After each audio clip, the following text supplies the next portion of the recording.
Hey, friendly neighborhood geek here, doing another uh horror, sci-fi horror review, movie review.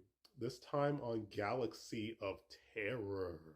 Yes, I'm not sure if I did a video on this like back when I was starting off. I know there are some re-reviews I want to do, so I'll have to go back and look at my library. I don't think I talked about this one. Um, but yes, this was directed by Bruce D. Clark. Cool. This came out October of 1981. Dope. I love me my 80s horror movies.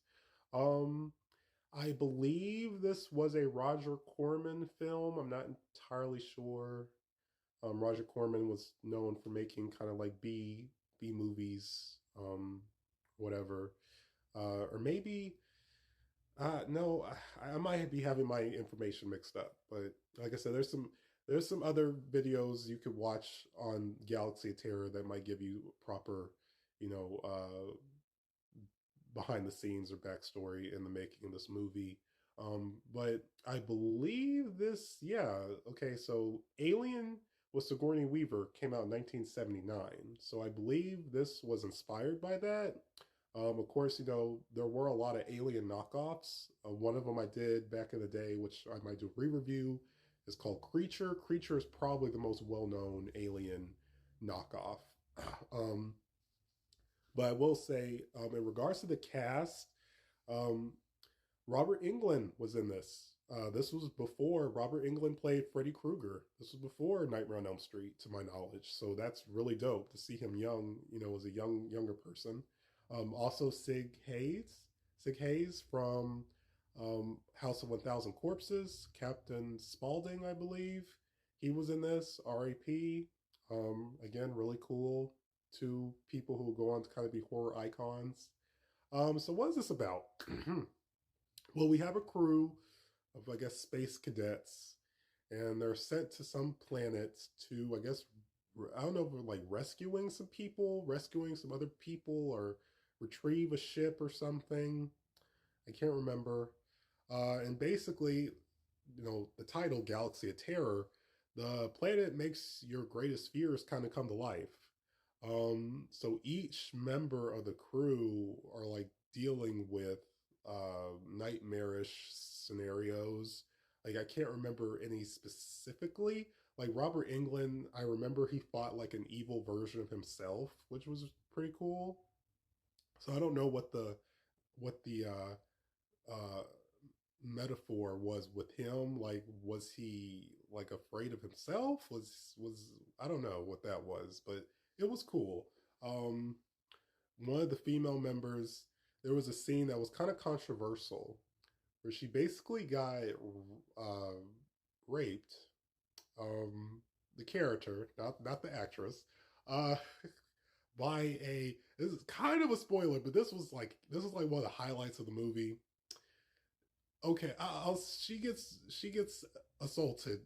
I should have said assaulted instead of raped. She gets assaulted by some type of insect creature. I won't spoil what in particular insect it was, but excuse me, it was like kind of a highlight of the movie.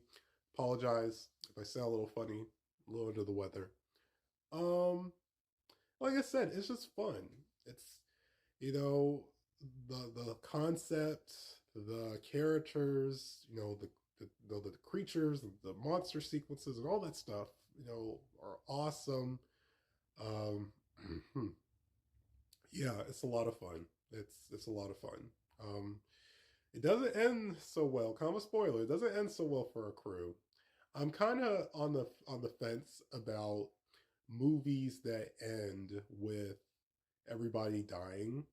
Personally, uh, I like when we at least get like a couple characters who survive. We get our final girl or our final characters. So when everybody dies, it just kind of makes it bleak and damn, like I wasn't expecting that.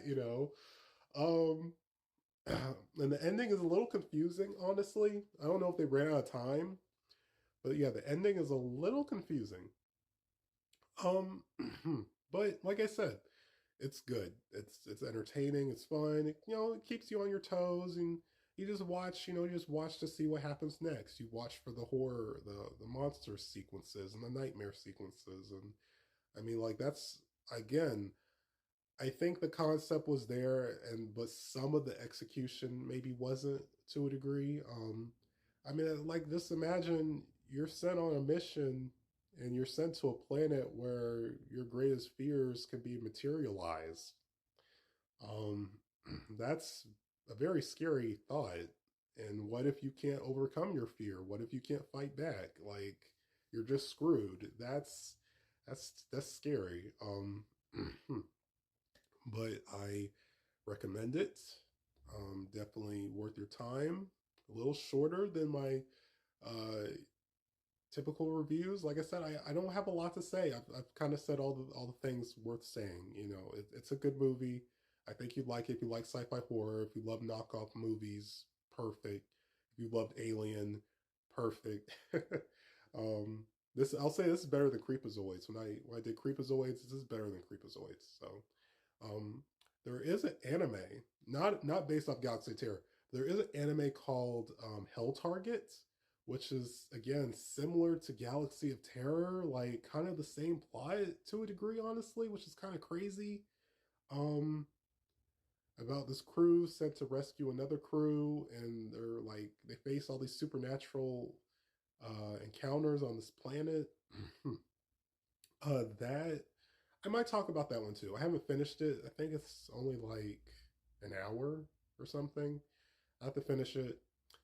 I just think that's crazy. Like there's an anime that's similar to Galaxy of Terror. Like, wow, what are the odds? What are the chances of that? Um, but yeah. Again, like, comment, follow, and stay tuned for more. Peace, you guys.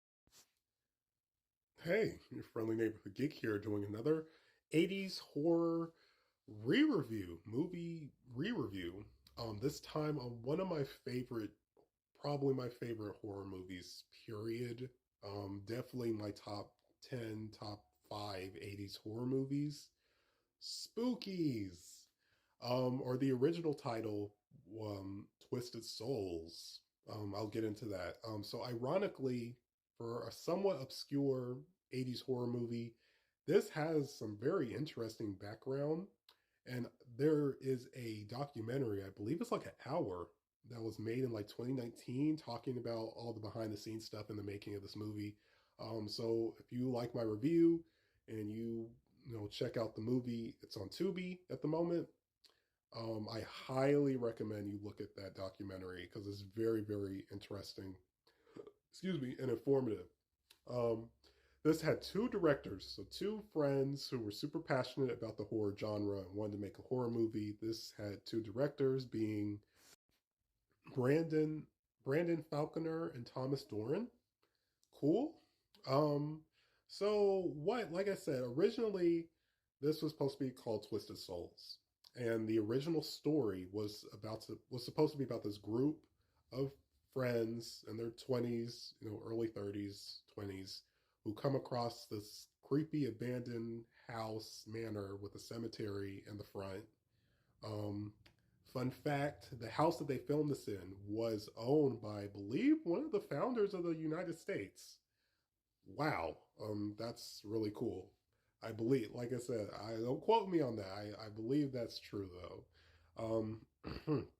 So it's about to be a group of friends. They come across this house. They go inside, kind of have a little party, whatever. And they come across this Ouija board, and they end up summoning these demons or supernatural forces in the house. And um, one of the friends gets possessed by the demon, and it was basically about them trying to escape and encountering all these monsters and stuff like that. And um, three out of the group of characters were supposed to make it out. Well, we didn't get that. I believe the distributor for the movie or somebody else who was part of the movie being put together wanted to do all these different changes. The directors got fed up and left. But by the time they left, pretty much the entirety of the movie was shot. So the person who caused this issue to happen hired another director to film some additional scenes and do some other things, and kind of added to what the original two directors already had filmed, right? So the final result we got was called Spookies. And it was about an evil sorcerer or warlock, being this character behind me, trying to resurrect his bride who's been, I guess, dead for 70 years, being this beautiful lady behind me. And he needs sacrifices to complete the ritual, being the group, our group of characters who stumble upon the house and decide to have another little party and find the Ouija board. So in a way, it kind of feels like two movies that are trying to, connect together and just barely making it, honestly. But like I said, I want to get into the story of Spooky, since I kind of went over the story of what Twisted Souls was supposed to be about. There is a fan on YouTube. The video is about 53 minutes long, who made like a rough edit, a rough cut of what Twisted Souls was intended to be. So it cuts out all the parts with the sorcerer and the bride and the sorcerer, some of the sorcerer's minions. It cuts that out, and it just focuses on the group finding the Ouija board. One of the friends gets possessed, and them going throughout the house, encountering all these creatures and trying to escape and all that stuff. And like I said, and that's good too. That fan edit is good, um, and I recommend that as well if you, like I said, just want to see what the directors originally wanted to do. I recommend you watch that fan edit on YouTube. Um, just probably type in Spooky's rough cut or whatever, and you should find it. Um, so in the Spookies version, so let's get into what happens in the Spookies version of what Twisted Souls ended up becoming. We follow a little boy, which was really random. A little boy who ran away from home because his parents forgot his 13th birthday. He meets this weird man who, stranger danger, red flag, uh, who ironically encourages him, like, go home. Like, he like, the man figures out like he ran away. He's trying to help him, like, kid, go home, get out of here. Of course, little boy doesn't listen to him and goes on his way. And this funny cat. Oh, so the sorcerer has a minion who's like this cat kind of creature with a hook hand. It's so silly. It's so silly, silly looking. And he K words the random stranger before once the little boy leaves. Little boy, like I said, the little boy and the man characters were really not needed. They don't add to the story, honestly. Just another reason to, I guess, K word someone. So he goes into the house. He sees, like, oh, like he sees the decorations and the birthday cake, and he thinks, like, oh, they didn't forgive a surprise party, and it wasn't. It was the warlock messing with the little boy. So I guess you could see the two of them as being sacrifices to help bring the bride back. I guess you can look at it like that. Um, so he ends up getting chased by the cat man. I won't say what happens to the little boy. And then we meet our original characters from Twisted Souls. Like, same situation happens. They come across the house.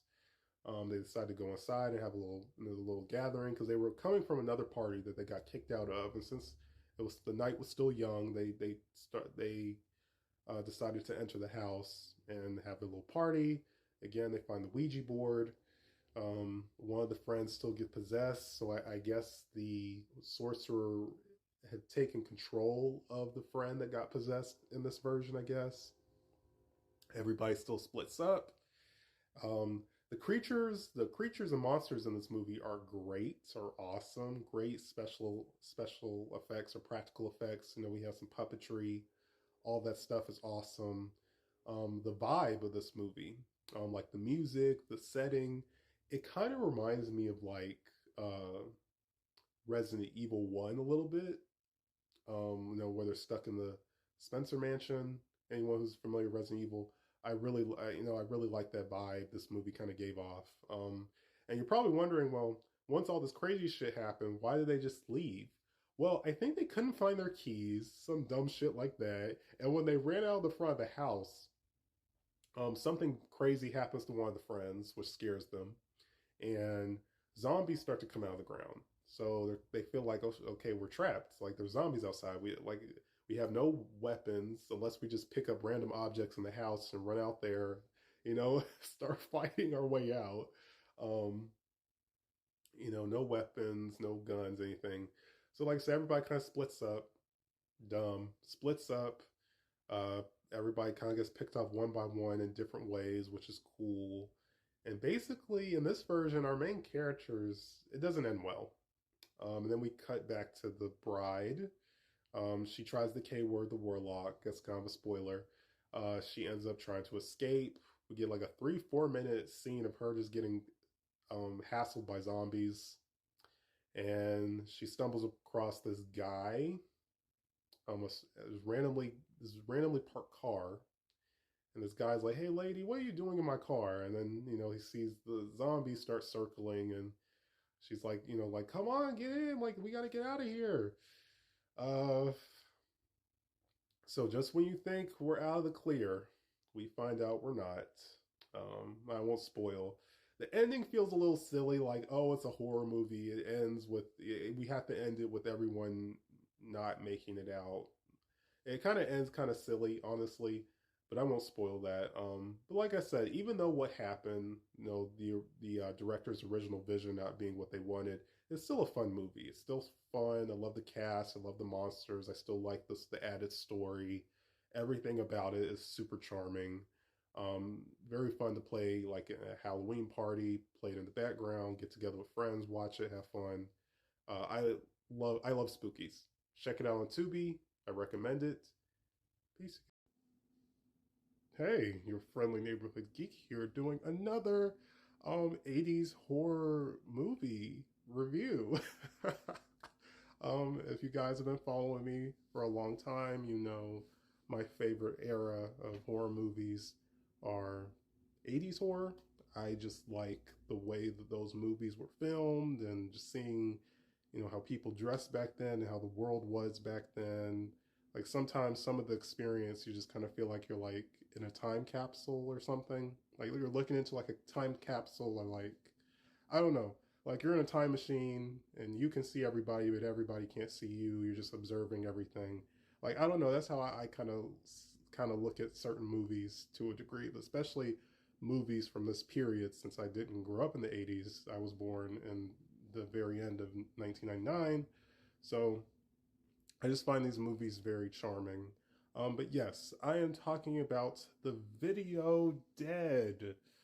This was a straight to VHS horror movie from 1987. This is R rated. This was directed by Robert Scott and written by Robert Scott. Cool. I like when the director also writes the script or writes the story or whatever. Um, so what is this about? Because you can see a zombie behind me, so that kind of gives you an idea. So if you love your zombie movies, people who like zombie movies, you might really like this one. It's different. I'll say that it's different and it's creative. I'll say that. So basically, we come across and real quick, I didn't really bother to look up the cast because I don't really know if there's like any well-known actors from this period who were in this movie, honestly. But the cast did a good job. I mean, everybody did a good job with the material they were given, all that good stuff. So yeah, the cast did good. Um, moving moving on to the story, to the plot. Um, so we come across, I think, like an author, a writer, or something, and he's not. I don't think he's really a main character. Some movies open up with someone getting K-worded by, I guess, the killer or your main antagonist of your horror movie. Um, so he gets a delivery. These two delivery guys are like, "Your TV is here," and he's like, "I didn't order a TV. Like the fuck." um, and I think he just takes the package and he plugs it up, and I think it starts working, and then maybe later that evening, the TV starts acting weird, and he's like, okay, why is this TV being weird? So he unplugs it. He turns it off. It turns itself back on. He unplugs it. It still cuts back on. Um, so I think he was going to like destroy it or something, and then I think he gets attacked. I think it cuts, but he something happens to the man. I'll say that something happens to the man, something bad, and then somehow the I guess when the deliver guys come back, they find out okay we sent it to the wrong house. They come back, so I don't know if they find the man K-worded or not, and they retrieve the television, and maybe they take it to the right person. I can't remember. Um, so then we meet our real main characters, a brother and sister. Their parents are out of town. The brother, I think, also has like a girlfriend or a female friend that he's interested in. So we focus on those three characters: the brother, the sister, and the female friend, and some of the neighbors. And so I think majority of the movie takes place in a neighborhood, which is cool. I don't mind that. Um, yeah. Also, I like the title at the top. Look what's buried inside your television. Interesting. So I can't remember rather the brother or sister or the female friend and her dad, um, uh, either or get the television. And the guy friend, it was funny. It was really stupid. The scene, he was, I guess, smoking pot, weed. I don't know. He was smoking something. I'll tell you that. And this attractive femme fatale looking woman starts talking to him through the TV. Of course, he thinks because I'm high, I'm imagining this. I'm hallucinating. And she comes out of the TV. It's implied that they may have slept together or something. And then she goes back in the TV, and then he's like, "Hey, where are you going?" you know. And then she gets K-worded by some random man, and he's like, why'd you kill her?" Some of the dialogue. Um, should put my phone on vibrate. Some of the dialogue is like some of the delivery of the dialogue is a little campy, but that's fine. That adds to the charm. And I forgot the man in the TV says something weird and surreal, and he's never seen or mentioned again. So I'm curious, like, what was the intent with the man who K-worded the woman in the television? Was there supposed to be more with that character? He never comes back. It's never explained. I don't know if that was like a plot hole or something, but yeah. So eventually, the zombies come out of the TV. So we find out whatever you watch on the television could enter our world. So if you're watching a horror movie where people are getting, K-worded by a killer, so say if you're watching Friday the 13th, Jason could come to the TV and K-word you. So yeah, that's kind of a scary thought, honestly. Um, so another man who I guess who had the TV in his possession but was able to survive the experience. He comes to the neighborhood to help them, and they try to so the siblings, the female friend, the man, they all try to work together to uh, figure out a way to K-word zombies, destroy the television set. Um, like I said, so we just see the zombies just kind of getting into things, randomly entering people's houses, K-wording people. Um, the zombie designs are cool. We get a lot of fun, gory sequences with the zombies, which is always fun to see. Um, and I won't say if their plan succeeded or not. Kind of like with Galaxy of Terror, kind of a spoiler. It doesn't end well necessarily for our cast of characters. So, with some of these movies, you know, um, like with my Spookies review, uh, some of these movies just kind of like I guess they kind of end like intending to scare the audience, like or something. I don't know. Like the ending is like yeah, like everybody died. The villain or whatever the antagonist may still be alive or something. You never know. And that's cool. I don't mind when movies end like that. I mean, it kind of keeps you on your toes, and you're like, oh, I wasn't expecting that to end. I wasn't expecting it to end like that. So you can look at that as a good thing or a bad thing or a mix. You could be mixed on it. That's kind of how it ends. Like, oh, okay, all right. But it was still fun. It was still cool. Um, yeah. So I recommend it. It's on YouTube for free. Someone uploaded it a couple years ago, so you can watch it in good quality. Um, yeah, I hope you enjoy. Like I said, it's a fun late 80s horror movie. It's charming. I like the concept. Like I said, the zombies look really cool. The makeup and all that stuff looks really good. Yeah, it's just fun. It's just something you'd have playing in the background. Again, Halloween party, little get together. Why not, get together with your friends, your peoples, and drink. I don't know, have a drink and watch this movie. This crazy movie. Um, but yeah, that's it for this review. Like, comment, share, and stay tuned for more. See you guys. Hey, your friendly neighborhood geek here doing another horror movie review, another 80s horror movie review. Um, 1981's The Pit. Interesting. It says at the very top, Jamie wouldn't kill anyone unless Teddy told him to. Interesting. Yes, I'm not sure, but this may have been based off a novel. I could be wrong. There's a few reviews on YouTube who might be able to back me up on that.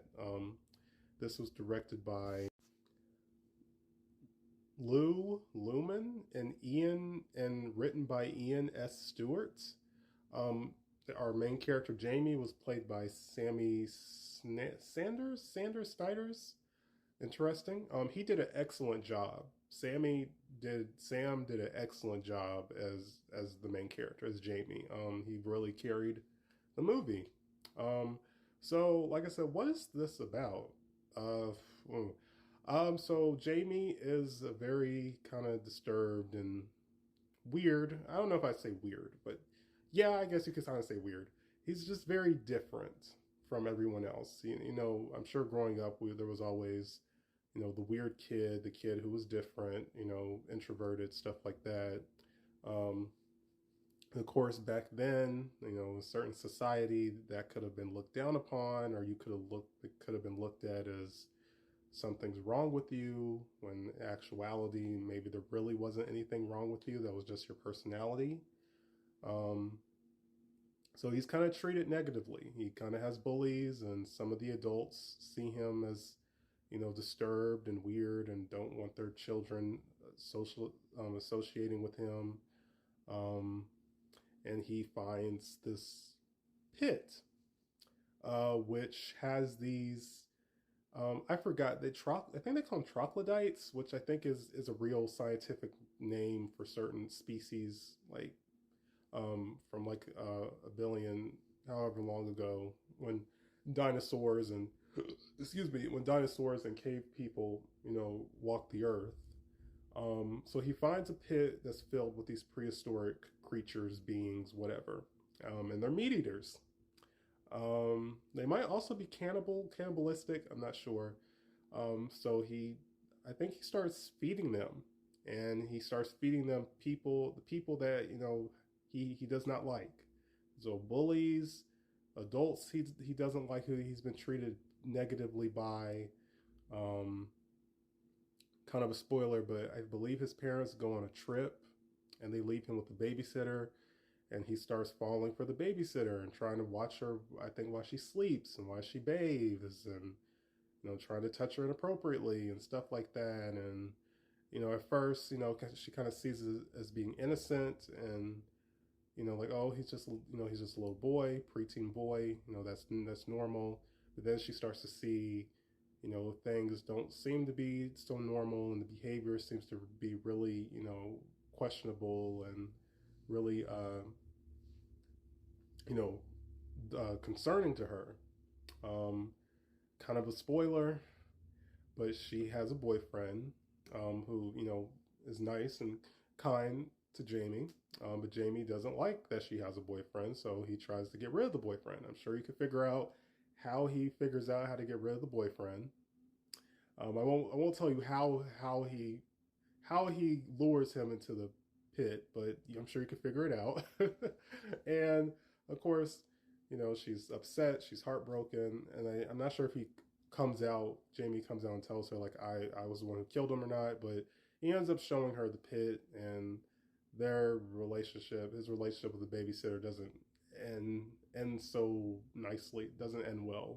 Um, so you see the old looking teddy bear, and maybe I'm not sure those pictures. Maybe he was kind of a spoiler. Maybe he was trying to blackmail the babysitter or something. I can't remember. Um, that'll be for you to watch the movie and discover for yourself. So the teddy bear, there are scenes where when he's alone in his room playing, the teddy bear is talking to him, but it's in uh, like his voice, like kind of an exaggerated version of the character's Jamie's voice. Um, so you can look at that two ways.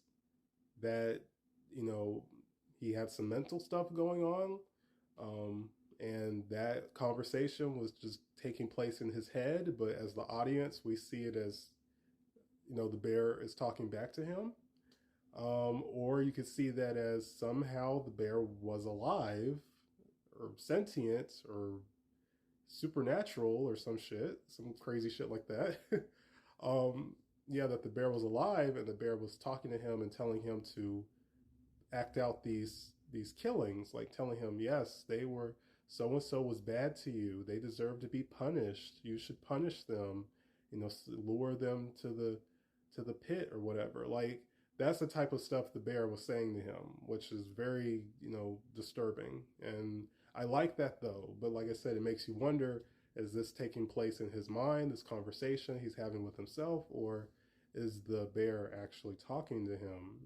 So I like that aspect. Um, so, oh boy. So some other stuff happens.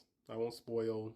The police are able to find the pit, and again, it's like these are prehistoric creatures. They should be studied and analyzed, and like how have they been able to survive?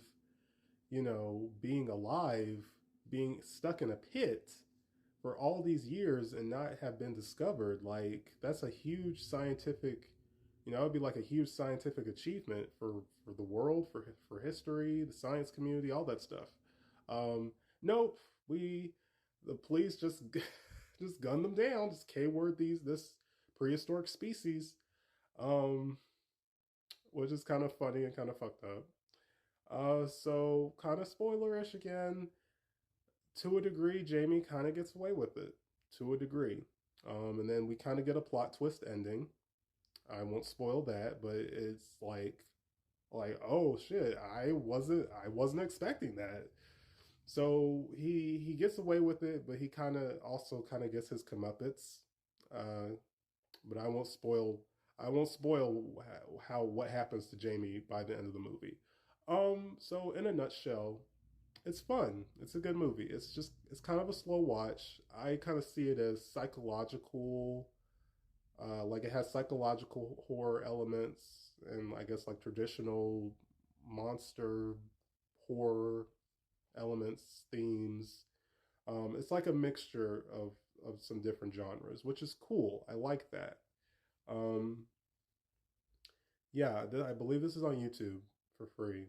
Again, if you like this era of horror movies, if you like psychological horror, whatever, definitely worth your time.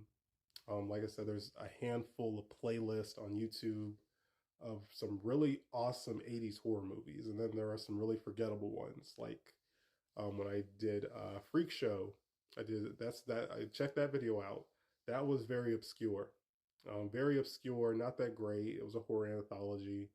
I think I did Satan's Storybook, which had a very awesome title and a very awesome concept, but the quality and the execution was not that good. I did Guzu, which is like a Japanese horror movie. It's like an hour. That had some weird history to it. That was really weird and bizarre.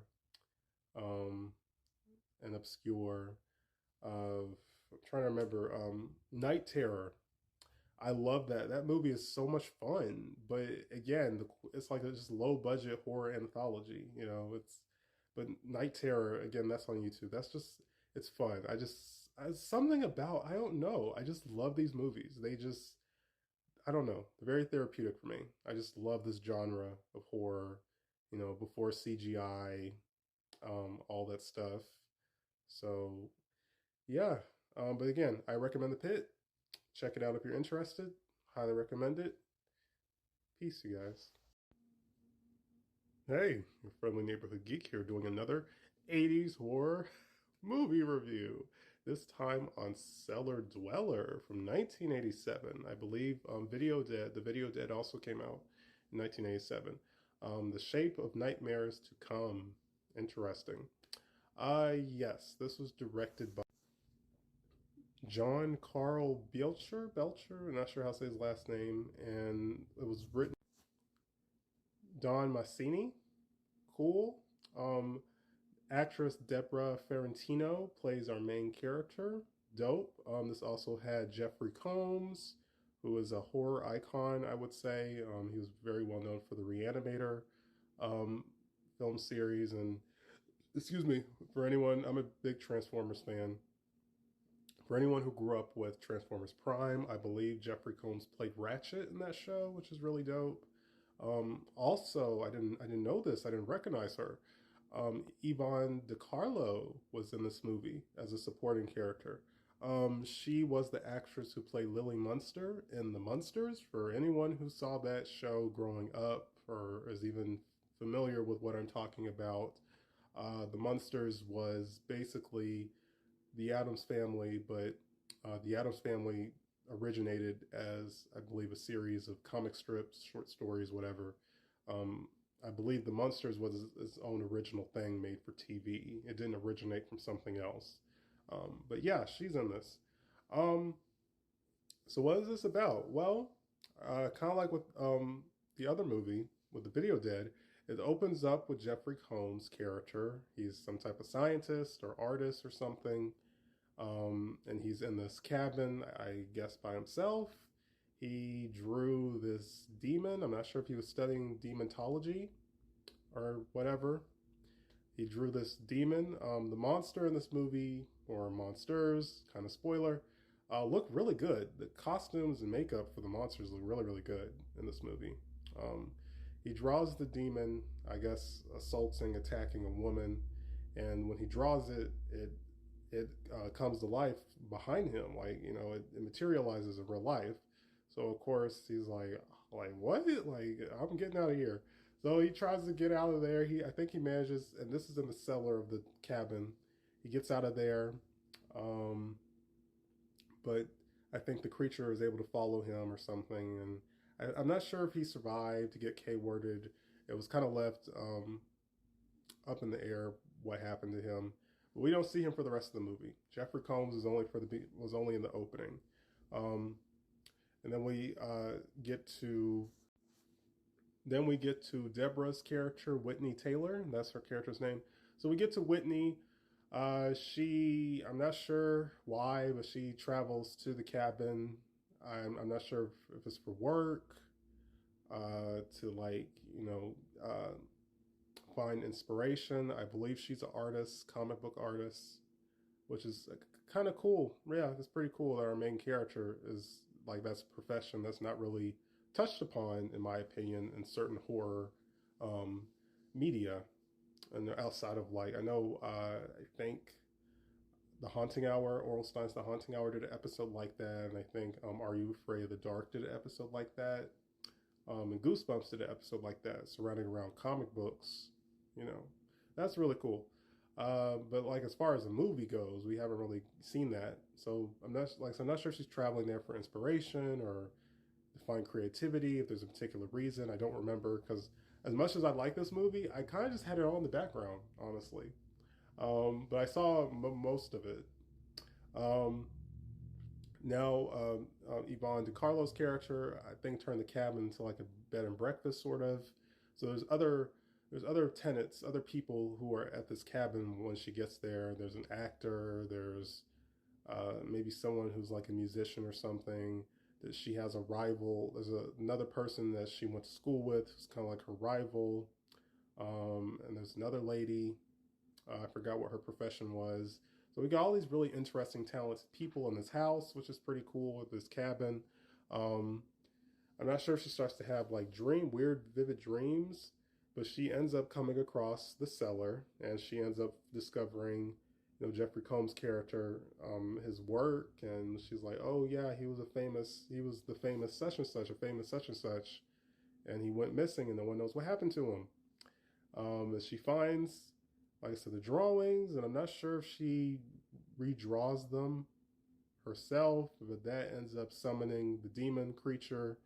um, so yeah, once she unleashes the evil, a lot of chaos, a lot of crazy stuff starts happening. Of course, people I think get picked off or possibly turn into creatures. Kind of a spoiler. Kind of, I guess it's kind of spoilery. So the ending, it ends kind of weirdly. The ending, honestly, the ending is kind of a blur for me. But I remember it was like this kind of plot twist that was like really just out of left field. Um, so when you see it for yourself, you all can decipher what your feelings are on the ending. Um, Again, it's fun. It has an interesting premise, an interesting plot. The cast all had really good chemistry. I like the idea of all these interesting people in a cabin, and then we have this one person unleash this super powerful, dangerous evil, and all hell breaks loose. I just think that's a fun idea. That's a fun concept. Yeah, our main actress, she did a good job. Everybody, all the supporting characters did a good job. Like I said, the creatures had a really fun and cool design, really neat. Um, you know, it was a good movie. It was cool. You can watch it on YouTube for free. A handful of these 80s movies are on YouTube. Um, so I recommend it. Not sure what the next video is going to be. I want to do a part two to the Spider-Verse video, like why certain spider people wouldn't be brought into the society. Like what would be held against them for why they wouldn't have been considered, or why they wouldn't have been brought into the society, Spider Society. I want to do a part two of that because that was a lot of fun. I really like just gushing about Spider-Man and all that stuff. Um, I'm sure I'll come up with something. Again, there are some re-reviews, some older videos that maybe didn't get a lot of viewership or likes. I could, do a redo of some of those topics, and they can be better quality, stuff like that. So, I don't know. Stay. You'll just have to see. Yeah, you'll just have to see. But stay tuned for more. Like, comment, share, and yeah, peace, you guys.